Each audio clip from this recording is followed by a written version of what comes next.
জন্মবার্ষিকী 2025 উদযাপন কমিটির আহ্বায়ক ডাক্তার শাহ আমানুল্লাহ আমান, উদযাপন কমিটির সদস্য সচিব প্রফেসর ডক্টর সোহাগ আওয়াল, আজকে আমার শ্রদ্ধেয় শহীদ রাষ্ট্রপতি জিয়াউর রহমানের 89তম জন্মবার্ষিকী উপলক্ষে এই আলোচনা সভা, যার গল্প আমাদের দর্শনের বিশিষ্ট আলোচকবৃন্দ, সম্মানিত সুধীমণ্ডলী, আসসালামু আলাইকুম।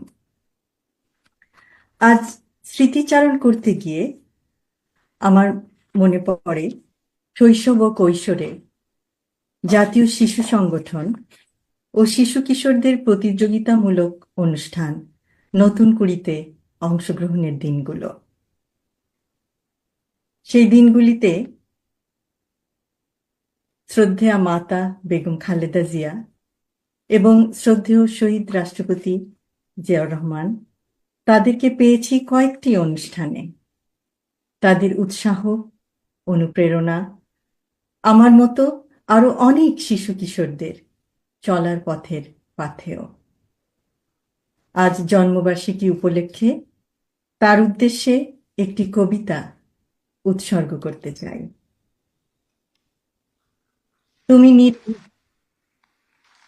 তুমি গণতন্ত্রের প্রতীক, জনতার অধিকারের অতন্দ্র প্রহরী, তুমি অসাধারণ সাহসী মূর্তি। তুমি নেতা, তুমি কঠোর পরিশ্রমী, দিন কেটেছে তোমার সবার চিন্তায় বিরামহীন। তুমি সূর্যরশ্মি, চাঁদের আলোর মতো, তাই আজ বহু দূরে থেকেও আমরা তোমার আলোয় আলোকিত। তুমি বিদ্রোহী, তুমি আশার আলোয় আরোহী, তুমি বিজয়ী, তুমি মৃত্যুঞ্জয়ী, তুমি স্বাধীনতা। পরিশেষে আমি এই অনুষ্ঠান আয়োজক কমিটির সকলকে ধন্যবাদ জানাই এবং বিশেষভাবে ধন্যবাদ জানাই জিয়াউর রহমান ফাউন্ডেশনের প্রত্যেকটি সদস্যকে, যাদের অপরিসীম চেষ্টা ও অসাধারণ পরিশ্রমের মাধ্যমে আজকের এই জন্মবার্ষিকী অনুষ্ঠান সার্থকভাবে সম্পন্ন হয়েছে। সকলকে আবার ধন্যবাদ। আল্লাহ হাফেজ।